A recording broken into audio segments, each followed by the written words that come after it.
Afrontamos la vida con un sentido diferente. Al invierno lo vivimos con cálida música.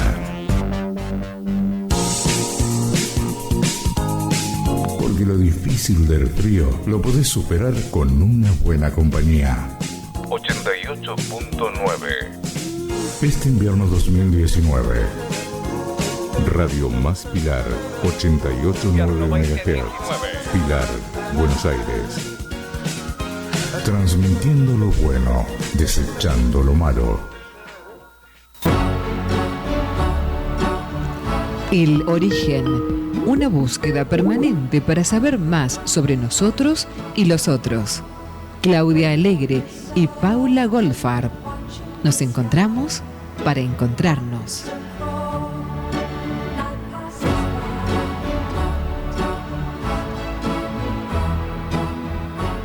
Muy bien, buenas tardes, buenas noches, buenos días. Hola, Pau. Hola, Clau, ¿cómo va? Muy bien, contentísima con este día espléndido, este cielo. Sí. Es como que el fantástico. sol renueva, ¿viste? Sí. Como que sí, nos carga, sí, realmente. Sí. Y Este- eso viene muy, muy bien. Sí, la verdad que sí, la verdad que viene. Bueno, viene ¿cómo muy estás bien. vos, Pau? Bien. Bien. Estoy bien, reconectando de a poco, respetando Tiempos. mis tiempos, y bueno, la verdad es que hoy es el primer día que salgo así como a la calle. Sí, pero bueno, me recibió justamente muy, muy cálido el sol, Sí, un día así espléndido. que Sí, bueno, sí, sí. agradecida, Bien. agradecida y la verdad es que sí, tengo como un montón de cosas para agradecer, Sí. un Sí, montón sí. de cosas, y bueno, sobre todo agradecer por tanto amor y tanta contención y tanto cariño y bueno, Sí. tantos abrazos que vienen bien, vienen Sí, muy para bien. los que por ahí no entraron a la página y no saben, bueno, el sábado volvió a la luz el papá de Pau y sabemos que está muy bien, Sí. que está en paz, que está en calma y bueno, acá transitando lo que haya que transitar, ¿no? Sí, Pero bueno, acompañados de mucho amor y cariño, eso es muy importante. así es. Sí, Así que es, bueno. así que bueno, la verdad es que por eso te digo agradecida. Como hablaba Emanuel en nuestro programa anterior, somos seres multidimensionales. Mi dimensión humana está triste y está atravesando el duelo que debe atravesar Sí. y que debe doler hasta un determinado momento para después irse. Y mi dimensión espiritual está entera, Claro. está muy bien. Así que, bueno, ahí por partes, pero integrando, ¿no? Como Sí, siempre sí, decimos. sí. Y bueno, Bueno, hoy, y que este espacio también te damos Sí. la bienvenida nuevamente y que también sea propicio para vos, ¿no? De poder sí, creo que, bueno, expresarte. por ahí para todos los que vienen siguiendo los programas y que nos ven a menudo, a ver, ambas somos personas que sentimos y que tenemos nuestra vida y que nos pasan cosas como a todos, y que a veces el ver al otro, y cuando nos venimos cuestionando muchos paradigmas, muchos dogmas, también ayuda. La verdad es que para mí este es un espacio donde he aprendido mucho, y sigo aprendiendo todo el tiempo. Creo que en la vida somos como eternos aprendices en esta experiencia Seguro. humana, y eso ayuda a tener como otra conciencia de muchas cosas, ¿no? O sea, como en la naturaleza la energía no se pierde, se transforma. Sí. No somos un cuerpo, somos mucho más que eso. Y teniendo, digamos, esas certezas, esa fe, queda amor, nada más. Sí. Solamente queda amor. Sí. Y que es lo que cuenta. Bueno, eso es lo más importante, ¿no? Porque si entre nosotras dos que estamos acá caminando con esto, no nos acompañamos, está buenísimo la compañía de todos y de los que nos ven, los que nos escuchan, los que ven algo en Facebook, pero bueno, justamente darte la bienvenida. Gracias. Tenía ganas de hacer eso. Gracias. Tenía ganas de decirte que estamos siempre, siempre acompañándote. Y bueno, y que este espacio, como a vos, a mí también y a todos, justamente es el objetivo, que bueno, que sea acompañarnos y sernos útiles entre todos, ¿no? Esa actitud. Así que estamos todos caminando. Sí, así es. Cada uno con lo suyo. Así es. Así que bueno, y hoy tenemos una invitada muy especial. A vos, Pau, Sí. que te encanta presentar. Sí. Vamos a estar con Caterine Chavarro. Ujú. Caterine es médica cirujana.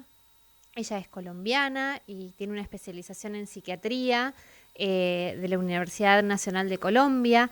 Es especialista en terapia familiar sistémica y de grupos. Sigue trabajando en la Fundación Siloé en Argentina. Es consteladora familiar del Instituto Bert Hellinger, cosa que a mí me encanta. Y es biopsicoterapeuta de la Escuela de Decodificación Biológica de Christian Flesch. Sí. Así que vamos a ver si A ya ver tenemos si la José- conexión. Caterine. Hola, Caterine. Hola. Hola, buenos días. Hola, ¿cómo Hola. estás? Buen día. ¿Cómo están? Muchas Muy- gracias por la invitación. No, un placer. La verdad que es un placer para nosotras tenerte acá, poder charlar con vos. No sé si vos nos ves a nosotras. No No. las veo. No. No las veo. Bueno, Nos está retando José, nuestro. Ok, me dijeron que no las iba a ver. bueno, Está- después te mandamos a través de Natalia el video de YouTube y Sí, ahí, sí, y ahí es así como nos- que bueno, ya Nos podemos ver todas. Sí. Ahí las tengo. Ok. Pobre, nuestro operador se desespera Ya no- con ya- nosotras, la verdad que Ya no sabe qué hacer. tiene como cada vez sus parcelas en el cielo se van ampliando, ¿viste? Porque lo volvemos loco. Tan bello, pero lo importante es que sí se escucha bien. Buenísimo, Buenísimo. eso es lo más importante. Genial. Catrín, ¿estás en Colombia? Sí, estoy en Colombia, estoy en Pereira, que es una ciudad del eje cafetero. Es Ajá. un poco más calentita que Bogotá. Ah, Hay un muy buen clima en este momento aquí. qué bueno, Ay, qué qué bueno. lindo. Acá hoy tenemos bastante frío. Estamos esperando hacia el calor, ansiosas, ¿viste? Ya queremos un poco de primavera. Muy Eh, bien. Muy bien. No, me gusta mucho esta impronta tuya con la parte de médica cirujana, psiquiatra, y ahora, bueno, sabemos que sos parte del grupo de profesionales de la Escuela de Christian Flesch, allá y también en otros lugares de Latinoamérica, y que nos cuentes un poquito cómo comenzaste todo esto, digamos, cuántos años hace que estás también en la biodecodificación. Bueno, en biodecodificación estoy hace más o menos 10 años Ah, y ha sido parte pues como de mi búsqueda. Inicialmente pues tuve una formación muy positivista, muy académica, pero habían como unos anhelos del ser, unos anhelos de la comprensión de lo humano que iban más allá de la ciencia. Entonces empecé a transitar por lo sistémico, por las constelaciones familiares, también un poco por lo simbólico con Jodorowsky, pero me encantó esa conexión con el cuerpo que propone la Escuela de Biodecodificación francesa. claro. Entonces, a través de la conexión con el cuerpo, uno puede llegar a tener más honestidad consigo mismo. Sí. Y eso es lo que me gusta, porque la mente nos está diciendo 1000 cosas en todo momento. La mente nos engaña o nosotros estamos justificando, racionalizando muchas veces un dolor muy profundo. pero Sí. a través del cuerpo, a través del síntoma, tú llegas a tu verdad interna.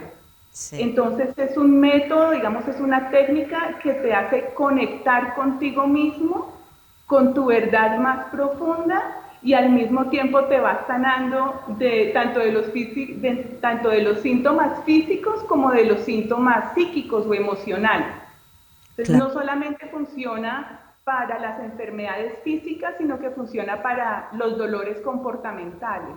Ujú. Entonces, para mí ha sido un camino eficiente, un poco más rápido que digamos otros, y me parece que es un método que te integra emocional, físicamente y además que te permite como un camino también hacia lo espiritual, como ahorita les estaba escuchando a ustedes. Creo que están en un proceso de duelo, en un proceso de Mm. muerte, Sí. y quería aprovechar para decirles un poco que en biodecodificación la muerte es muy importante, aceptar los procesos de muerte.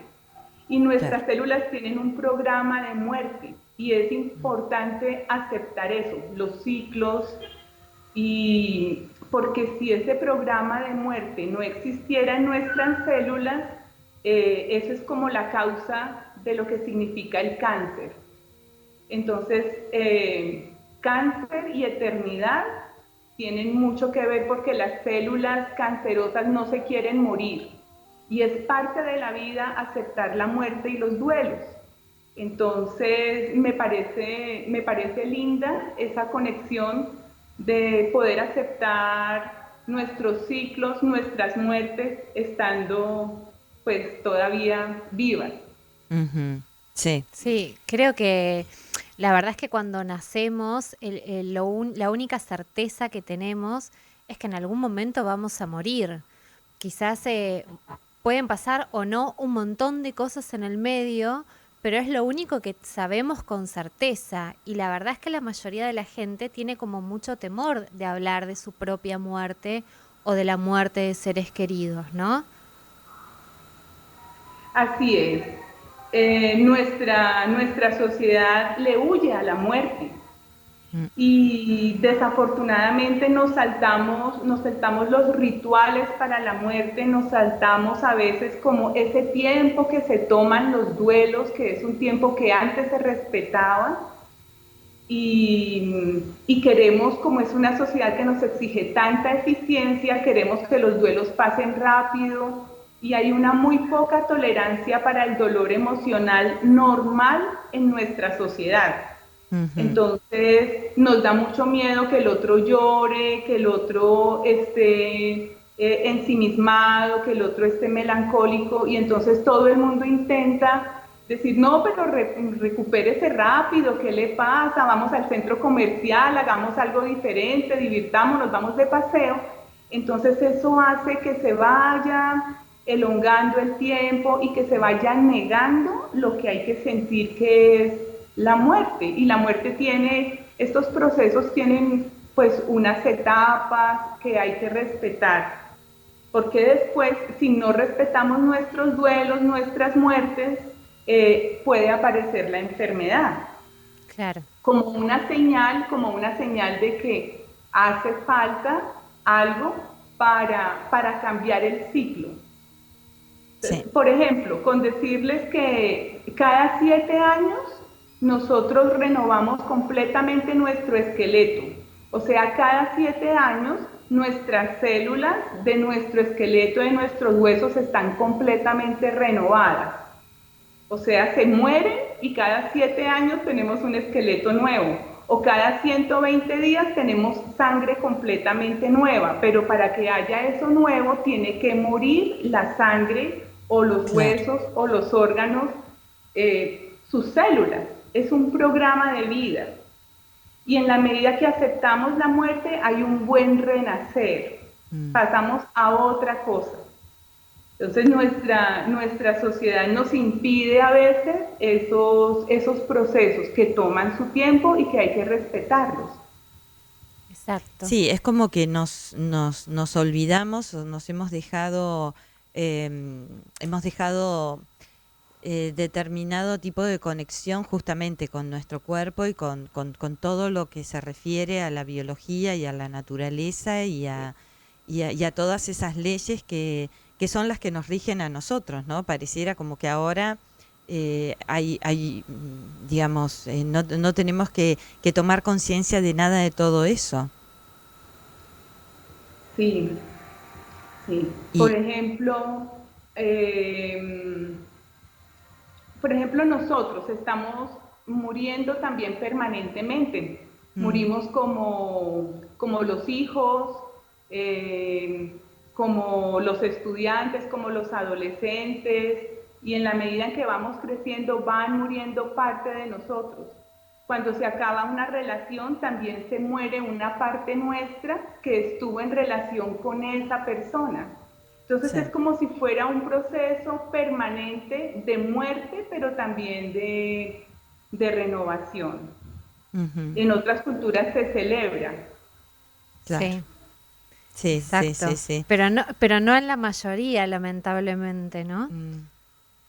Es como que... Para nosotros es una transformación y pensamos que la mayoría de procesos tienen que ver con eso. Por ejemplo, en biodecodificación, uno en la vida hace cambios de valor, tiene que ir cambiando de valor. Por ejemplo, el valor más importante para un niño puede ser jugar, y en la adolescencia el valor más importante es la autonomía.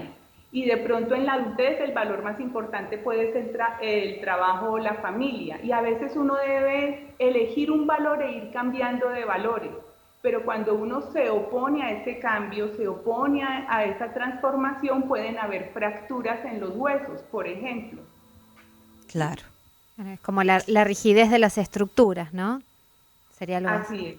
Así es. Y vos lo que veo que das en la escuela es trastornos del comportamiento, pequeño y gran tema, tan interesante, ¿no? Y tan en boga hoy en día el comportamiento.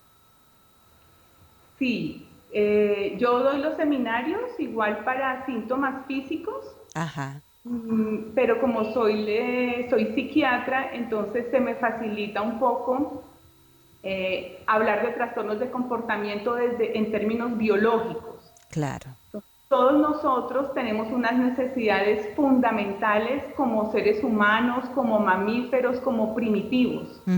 Si esas necesidades fundamentales como mamíferos, como esto que somos arcaicos, como este inconsciente y estos impulsos de vida que hablaba el psicoanálisis, si no suplimos esas necesidades biológicas, porque hay mucho trauma en la infancia, entonces eso el cuerpo lo va llevando, o sea, una manera de sobrevivir es teniendo trastornos de comportamiento. A veces los traumas en la infancia son tan grandes que para el niño sería muy peligroso sentir eso en su cuerpo, se moriría. Entonces es mejor llevarlo directamente al comportamiento o directamente a la mente o al cerebro, como un mecanismo de sobrevivencia. Entonces, para nosotros todos los síntomas, tanto físicos como mentales, son mecanismos de sobrevivencia a un instante que ya pasó, pero el cuerpo queda como en automático. Sí. Entonces, con esa conducta. Y yo recuerdo que cuando hacía psiquiatría hace más o menos, cuando trabajaba en los hospitales mentales y estaba en formación, nos contaban de unos experimentos y que los soldados, cuando regresaban, los soldados estadounidenses, cuando regresaban de la guerra, los metían como en un simulacro de guerra, como en unas habitaciones muy grandes y les hacían reexperimentar el trauma. Y así poco a poco, reexperimentando el trauma, salían de su estrés postraumático. Entonces, cuando volvemos a visitar el trauma, cuando volvemos a resentir, eso se llama el resentir, que es como la clave en biodecodificación, volver a sentir en el cuerpo el trauma. Algo pasa en las células, algo pasa con esa información traumática y se va transformando y se va sanando la persona. tanto para los síntomas físicos como para los síntomas emocionales. Entonces lo que nosotros hacemos es ir sanando a la persona, llevándola, conduciéndola a esos sitios o a esos instantes que fue muy doloroso en su infancia. Eso nosotros lo llamamos visitar los programadores, y entonces cuando la célula vuelve a sentir el trauma a través de la emoción, la persona se va liberando de ese comportamiento que se volvió automático o que se volvió desadaptativo. Sí. Ahora, hablando justamente de infancia y de los niños, como decías recién, que bueno, en vez de ir a lo físico va a un tema de comportamiento. Acá, por lo menos en Buenos Aires, Argentina, desde hace varios años y estuvo muy en boga todo lo que son los trastornos de atención y de hiperactividad, sí, que se medicaban, sí, déficit de atención. ¿Cómo lo maneja o cómo lo ve la biodecodificación, todos estos temas infantiles, el autismo, aunque son los espectros ahora autistas que se llaman, que también es un tema muy, muy interesante? Ok, en biodecodificación general nosotros pensamos que el trauma del niño, o sea, si el niño presenta alteraciones antes de la pubertad, sí, es como un trauma que viene de mamá o de papá. O sea, nosotros trabajamos mucho los padres porque pensamos que tanto en lo sistémico también, si el niño tiene un síntoma comportamental, el síntoma es del sistema. Entonces, donde hay que trabajar es en los padres. El síntoma es una llamada de atención a algo que ocurre en ese sistema. Y en biodecodificación trabajamos exactamente el trauma de mamá. Entonces, por ejemplo, si el niño tiene mucho miedo, son los miedos de mamá. Si el niño tiene que llamar la atención o tiene un problema de hiperactividad, probablemente esa es la solución para algo. Para nosotros el síntoma es una solución para no sentir algo peor, es una solución de sobrevivencia. Entonces, ¿para qué el niño tiene que estar tan activo? Hay que preguntarle a la mamá cuál es el beneficio de tanta actividad del bebé. A veces lo que nosotros observamos es que las mamás están tristes, están depresivas, y una manera de activarlas es que el niño esté súper activo. ¿Sí? O cuál es la ganancia de que el niño tenga déficit de atención. Entonces a veces la mamá, probablemente como trabaja tanto, a veces hay muchas ausencias, digamos esta sociedad cada vez tiene los padres más ausentes, entonces los niños se enferman porque es vital para ellos tener contacto con su padre o su madre. Sí. Entonces lo que estamos viendo es que como no hay ese contacto físico, ese contacto que necesitamos como mamíferos, no hay esa presencia, cada vez los chicos están teniendo contactos virtuales o se enferman para que tener esa ganancia de que el contacto, de que mamá esté más con ellos, por lo menos para llevarlos al médico. Entonces, ¿cuál es la ganancia? ¿Qué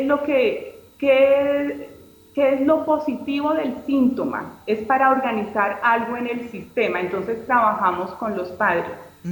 Ahora, con respecto al autismo, el autismo tiene que ver con una sensación de injusticia, o sea, porque nuestros conflictos se codifican también en el cerebro. Entonces, todas las necesidades fisiológicas tienen un correlato cerebral, y el cerebro dirige y acciona pues la solución a esa necesidad. Pero cuando esa necesidad no es suplida, entonces hay una enfermedad. Cuando hay muchas enfermedades que no son suplidas, cuando hay muchos bioshocks, que nosotros llamamos como traumas, eso crea en el cerebro una cantidad como nosotros lo llamamos constelaciones o cristalizaciones, y son conflictos muy específicos.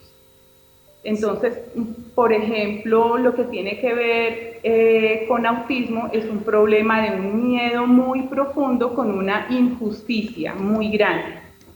Así que lo que trabajamos con la mamá son esos dos instantes, esos dos momentos de un miedo muy profundo en su vida y después, y no fue resuelto ese conflicto, y luego se agregó una injusticia también muy grande en su vida y eso no se resolvió.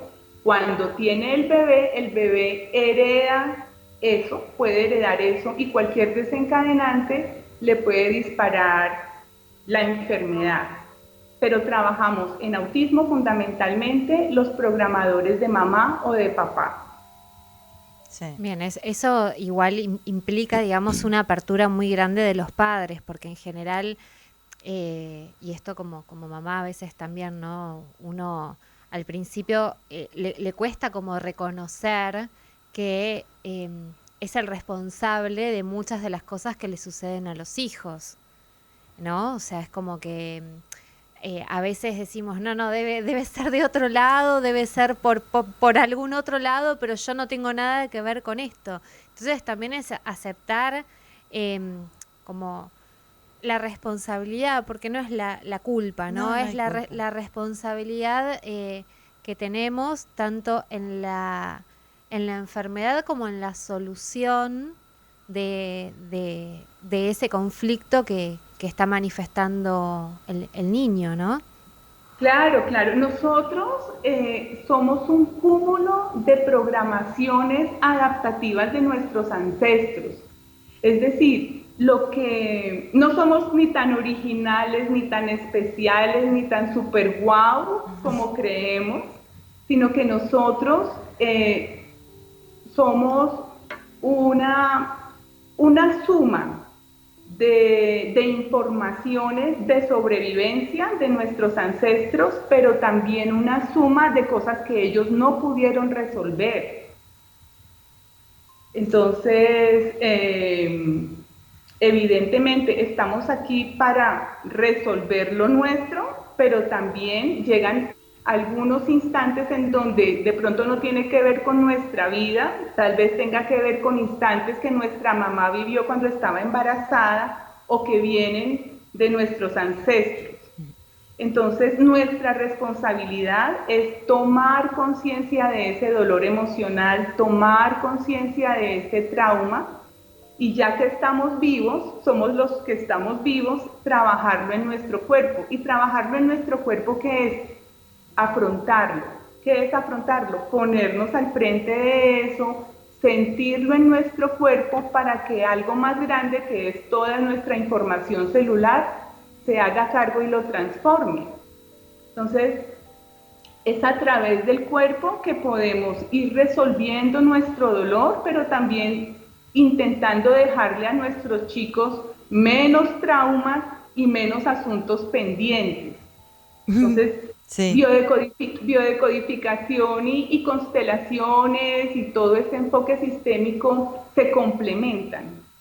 Claro.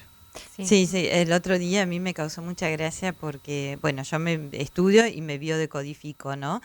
Y, bueno, tenía un dolor muy particular, por suerte tenía que ir a lo de Virginia Divina, que vos la conocés también, y bueno, y me fui de lo de Virginia sin dolor, habiendo resuelto algo que, bueno, no fue muy importante porque era algo muy estructural de un tatarabuelo, y fue maravilloso, ¿viste? Es como que decís, wow, porque era algo bien puntual, y siempre digo, bueno, yo por lo menos algo voy resolviendo. Después verán mis hijos o el resto qué es lo que quieren hacer, porque obviamente cada uno hace su parte, ¿no?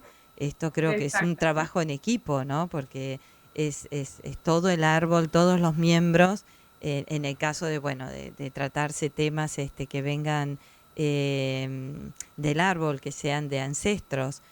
Pero está buenísimo porque a veces decís, bueno, pero el dolor lo siento yo. Sí, bueno, pero esto es algo que está muy arraigado en una creencia y la soltás mediante la terapia, y eso la verdad que es fantástico. Yo a veces la gente me pregunta y digo, bueno, tienen que atravesarlo, tienen que vivirlo.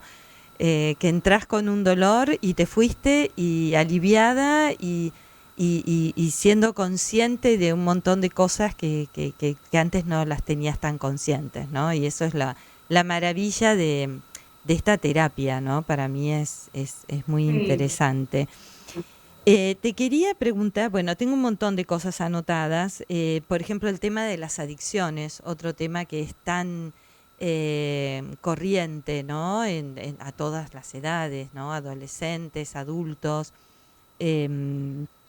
la bipolaridad, a ver, Sí, la porque, esquizofrenia. bueno, hay muchas enfermedades Hay muchas mentales, cosas. pobre, acotemos A ver, porque la vamos a volver loca. Sí, ya sé, bueno, pero a ver, hagamos un combo. Justo loca la vamos a volver, Clau.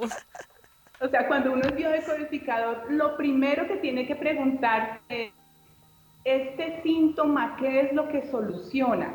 O sea, ¿qué es lo positivo de este síntoma? ¿Para qué? ¿Cuál es el sentido positivo de esta adaptación? Porque si yo no tuviera esto, probablemente estaría muerto. Entonces, entonces es muy lindo porque primero no juzgamos hasta la psicopatía.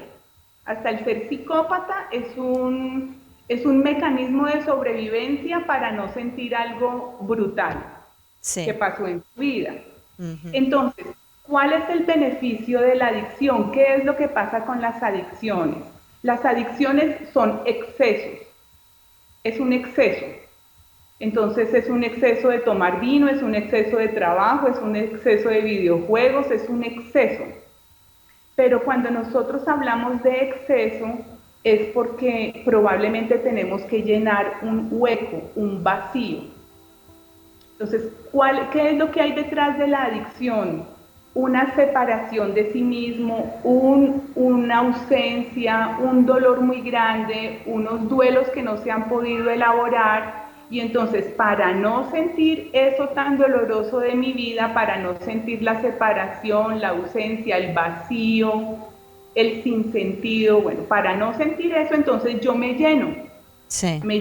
Me lleno de relaciones, me lleno de tabaco, me lleno de alcohol, de trabajo, porque hay adicciones que son muy bien vistas, como la adicción al trabajo, o adicciones que son son juzgadas negativamente. Entonces, el problema no es la adicción, sino que la persona, qué tan comprometida está a atravesar ese dolor que no ha querido ver, qué tanto quiere hacer los duelos. Entonces para las adicciones es invitar a las personas a transitar un vacío, una separación de sí misma, que para no sentir eso, entonces mejor sigo distrayéndome. Con respecto a la bipolaridad tiene unos síntomas maníacos en donde la persona se siente muy eficiente, habladora, dicharachera, tiene un aumento en la creatividad, tiene un aumento en su locuacidad y tiene unos síntomas depresivos muy profundos. Esto para los biodecodificadores tiene que ver con una desvalorización muy grande que tuvo en su infancia. O sea, todo viene desde la infancia. Las programaciones son de infancia. Y una desvalorización es esas sensaciones de impotencia, de culpa, de sentir que no es nada, que no es nadie. Entonces, para no sentir eso tan maluco, para no sentirme que no soy nada, por lo menos me siento culpable, y si soy culpable, pues soy alguien. Pero cuando es tan dolorosa esa infancia de gran desvalorización, se pasa al otro extremo de estar en la megalomanía, estar en la bipolaridad, pero lo que se trabaja son las programaciones de desvalorización, trabajando desde la biodecodificación. ¿Sí? Y en esquizofrenia hay muchas teorías. La teoría de doble vínculo es bien importante, pero en esquizofrenia son muchísimos conflictos de varios, de varios pisos en las necesidades biológicas. Entonces, eso sí sería un tema mucho más largo. Pero en general Sí, la verdad es que en general es como que una cosa es la psicosis, pero en la esquizofrenia la mayoría, digamos, de los psicólogos no operan o no operan tanto, depende la magnitud del caso. Es como que de las patologías, corregime si me equivoco, ¿no? Pero de las patologías mentales es como la más compleja, ¿no? Para poder tratar. Sí, es que en esquizofrenia la persona está completamente desconectada de la realidad, es decir, la persona tiene delirios y tiene alucinaciones, o sea, la persona no ve la realidad como nosotros lo vemos, o sea, tiene pensamientos que no corresponden, por ejemplo, los pensamientos paranoides que lo persiguen, que hay un complot, pero pensamientos en donde son irreductibles, o sea, por más de que tú les muestres que eso no es cierto, por más de que quieras hacerlo entrar en razón, eso es irreductible. Entonces la persona tiene la convicción de que eso está ocurriendo. Claro. Y además hay alteraciones en la sensopercepción, es decir, ve cosas que nosotros no podemos ver, escucha cosas que no podemos escuchar, tiene alucinaciones senestésicas, corporales, olfativas, etc. Hay una distorsión muy importante en toda su sensopercepción, entonces la persona está digamos, fuera de su cuerpo. Entonces, a eso le llamamos psicosis. En psiquiatría hay muchos tipos de psicosis. La enfermedad maníaco-depresiva puede volverse una psicosis.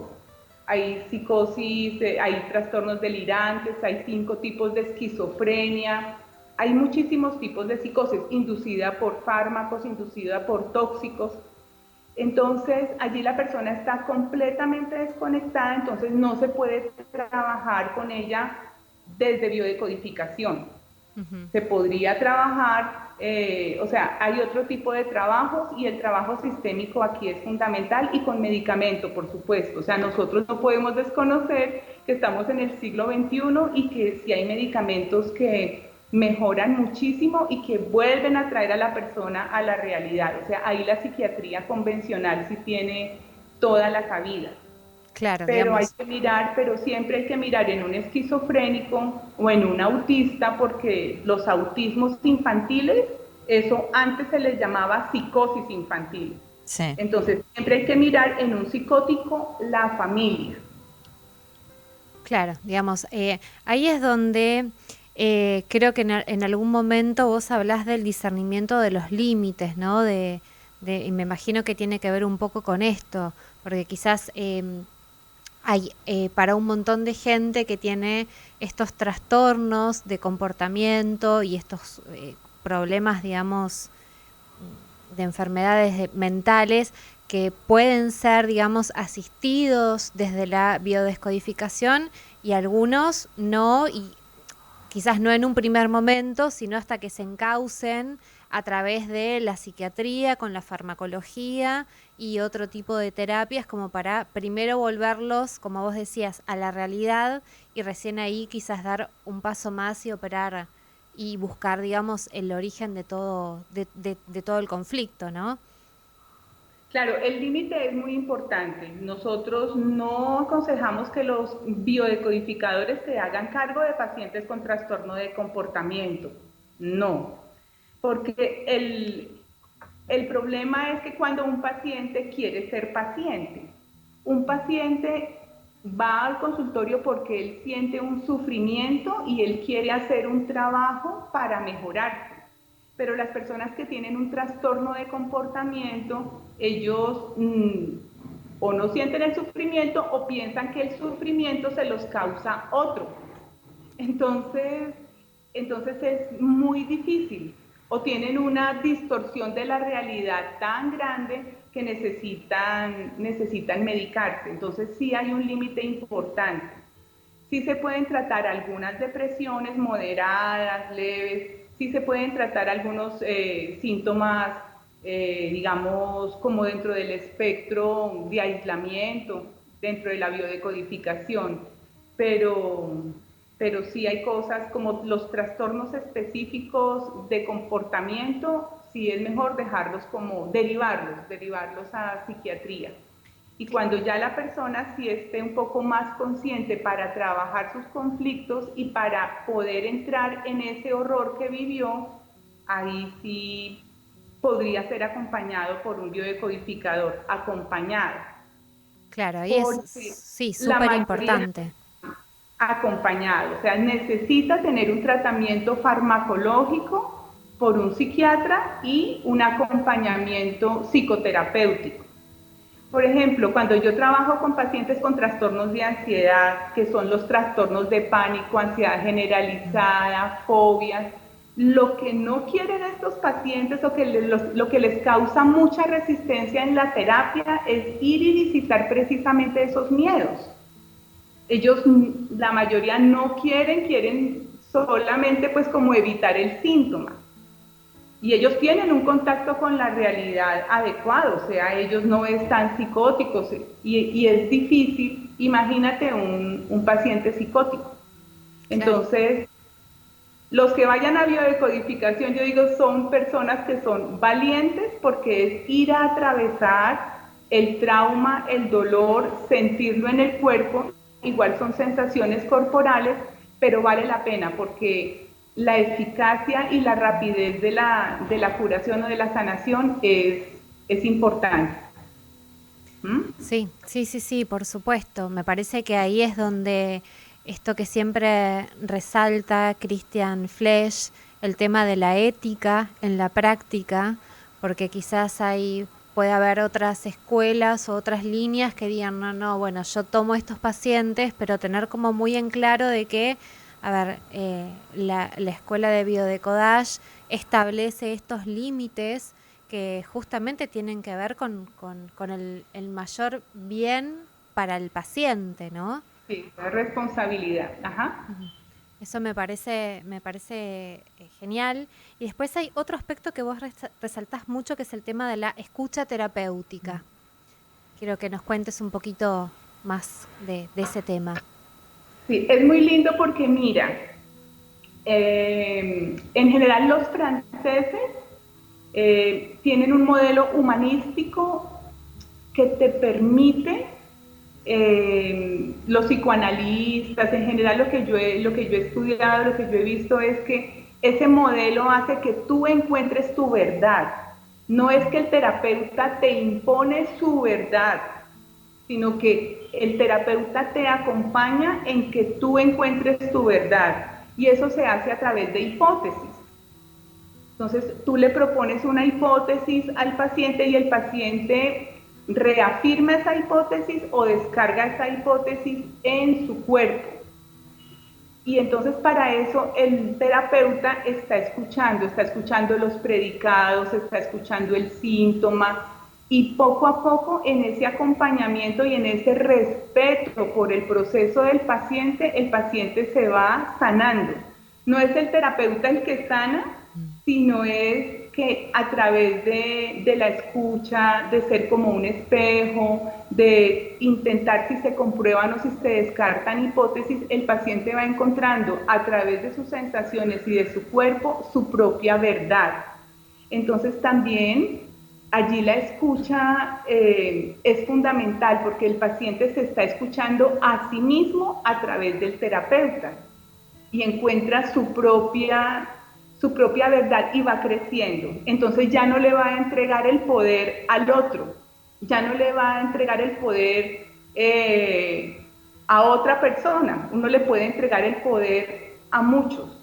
Y por ejemplo, hay unos conflictos muy graves que son, por ejemplo, los conflictos diagnósticos, que cuando le dicen a un paciente, mire, le queda 3 meses de vida, tiene una enfermedad incurable, todas estas cosas, puede ser cierto, pero una parte del paciente puede tener suficiente fuerza para buscar dentro de sí mismo muchas cosas que le pueden hacer entender su enfermedad. Entonces, no solamente, o sea, a través de la enfermedad o el síntoma, tú te encuentras a ti misma, primero.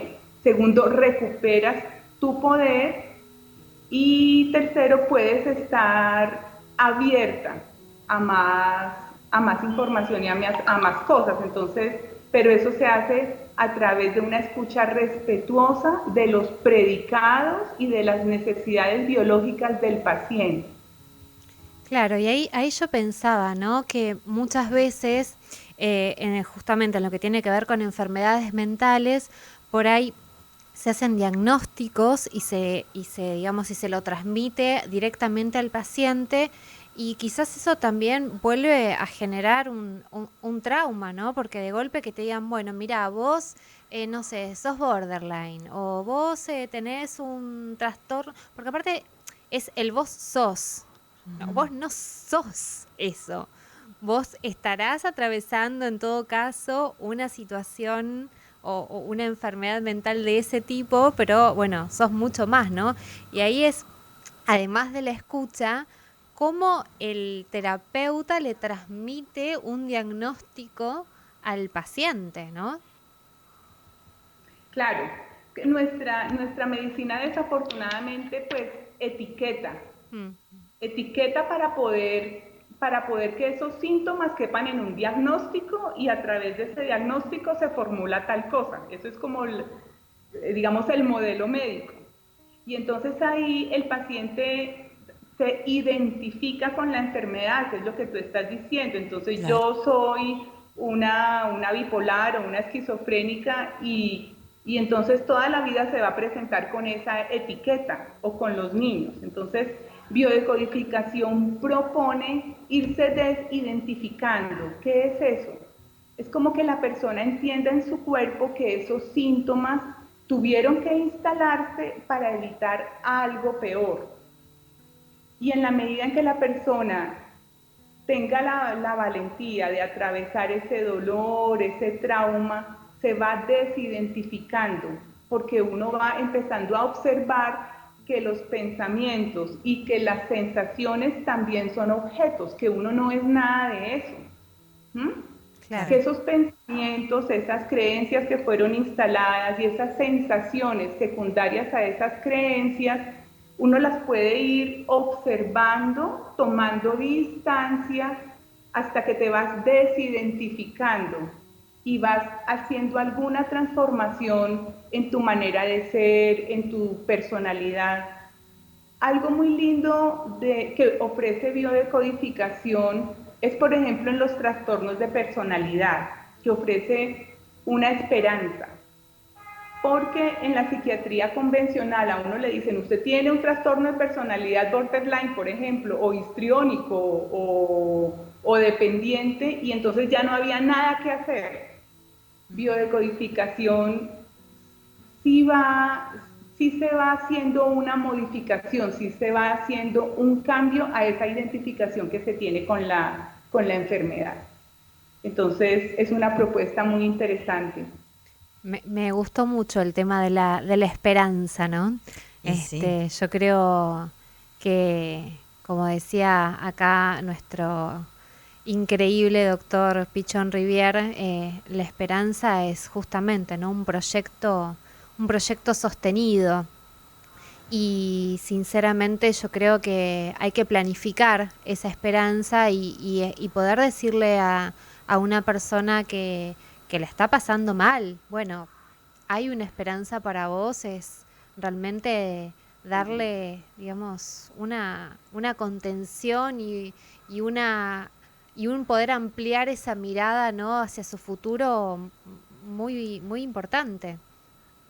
Sí, yo creo que hay una intención, por ejemplo, en los grupos terapéuticos que vale la pena retomar. Por ejemplo, yo soy muy amiga de los grupos terapéuticos de 12 pasos, o sea, de los dependientes emocionales, de los grupos de alcohólicos, de los jugadores compulsivos, o sea, esos 12 pasos han cambiado vidas. Lo que pasa es que dicen, no, es que usted va a ser alcohólico toda la vida, usted va a ser dependiente toda la vida, porque es como una estructura. Yo creo, como psiquiatra, que la intención de eso es que la persona no se descuide, ¿sí? No es que la persona se identifique con eso y que nunca pueda cambiar, no, sino que como son estructuras de personalidad, que la persona no se descuide porque es como si uno se fuera a un automático y esa estructura la defendiera, y entonces el cambio es lento, pero no, yo pienso que está un poco tergiversado eso de que siempre voy a ser un alcohólico. No es tanto por esa identificación, sino es como para que no se descuide. Creo que esa es como la intención. ¿Mm? Claro, Porque son procesos, o sea, los procesos de cambio en una estructura son lentos y son largos.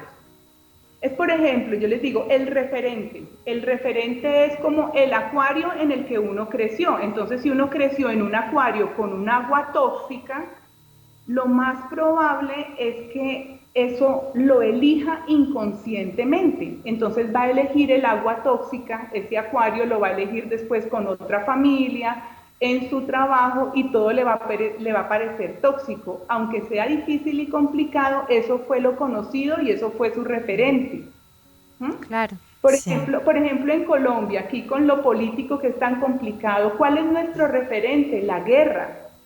Entonces, por más de que queramos irnos a otras opciones, a otras cosas, si no hacemos un trabajo interno, inconscientemente, como pueblo, como sociedad, vamos a elegir nuevamente la guerra. O sea, yo crecí con guerra, mis padres estuvieron en la guerra y ahorita otra vez que se está eligiendo la guerra. Entonces, hay que hacer un proceso muy grande, muy interno de cuál es mi guerra interna. Claro. Para irme desidentificando de la guerra, o sea, ir cambiando como el acuario. Pero eso es un trabajo propio, personal, y que requiere tiempo. Entonces, yo creo que la intención de decirle a un paciente, mira, es que tú eres bulímico, es que tú eres anoréctico, es que tú eres alcohólico, creo que la intención es que sigan un proceso y que no se descuide. En la medida que vaya haciendo su proceso, se va desidentificando. En la medida en que él se dé cuenta de cosas y pueda en su cuerpo iniciar una transformación, él se va desidentificando. Sí. ¿Me hago entender? ¿Me comprende? Sí, no, perfectamente. Y justamente, bueno, yo por lo menos lo que veo es que la biodecodificación lo que hace es ese camino, o acompaña, mejor dicho, a la persona para que haga ese camino interno, y llegue a ese conflicto raíz estructurante para que sea consciente y, bueno, desde ahí decida modificar esa conducta, ¿no? Dejar de identificarse y poder modificarla. Claro, digamos, es un proceso de toma de conciencia en el cuerpo. Sí. Porque, digamos, hay otro tipo de tomas de conciencia. Por ejemplo, la toma de conciencia intelectual. Entonces, a veces no es suficiente con la toma de conciencia intelectual. Claro. Es importante que esa información se tramite en la célula, porque finalmente la célula es la que sintió, esa parte del cuerpo fue la que sintió ese instante, esa emoción, ese pequeño trauma. Sí. Entonces, es un proceso primero de volver a darle la importancia al cuerpo, es un proceso de encarnarnos y a través del cuerpo encontrar nuestro verdadero ser esencial, y que no somos nada de lo que pensamos que éramos. ¿Sí? Que todo lo que nos han puesto son roles y etiquetas. Entonces es una propuesta de encontrar tu ser esencial e ir deshaciéndote de las etiquetas, o ser consciente que en algún momento eres mamá, en otro momento eres esposa, en otro momento eres profesional, pero que eso no te define. Claro. Pero es a través del cuerpo. Sí.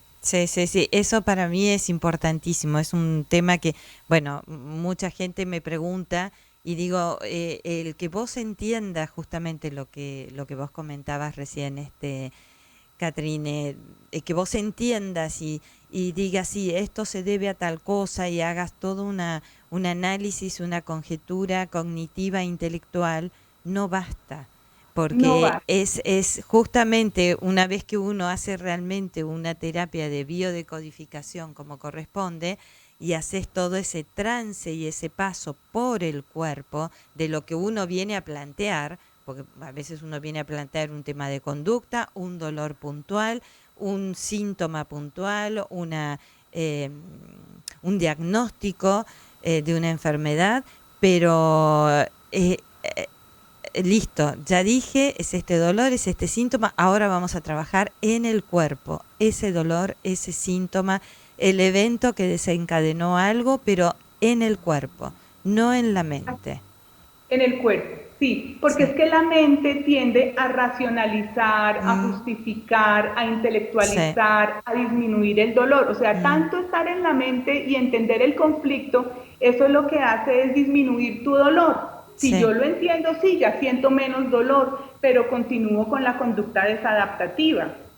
Entonces, entenderlo no es suficiente.